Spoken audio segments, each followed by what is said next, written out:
આગ ઓગતી ગરમી વચ્ચે રાહતના સમાચાર સામે આવ્યા છે। હવામાન નિષ્ણાત પરેશ ગોસ્વામીએ આગામી 5 દિવસ ગરમીથી રાહત મળવાની શક્યતા વ્યક્ત કરી।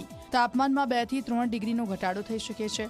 બંગાળની ખાડીમાં હળવા દબાણને કારણે વાતાવરણ પર અસર થશે અને મોટાભાગના વિસ્તારમાં 40 ડિગ્રીથી નીચે તાપમાન રહેશે તેવું પણ પરેશ ગોસ્વામીનું કહેવું છે। જો કે 15 એપ્રિલ બાદ ગુજરાતમાં ફરી કાળઝાળ ગરમી પડવાની શક્યતા છે।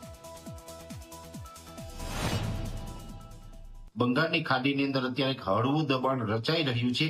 એ સાથે ઉત્તર ભારતના ભાગો ઉપર સાયક્લોનિક સર્ક્યુલેશન બની રહ્યું છે। આ બંને પરિબળોને કારણે ગુજરાતના તાપમાનની અંદર ઘટાડો થાય તેવી સંભાવનાઓ છે। આવતીકાલે 10 એપ્રિલે 2 થી 3 ડિગ્રી તાપમાન નીચું આવે તેવી શક્યતાઓ છે અને 11 એપ્રિલ 2025 થી લઈને 15 એપ્રિલ 2025 નો સમય હશે।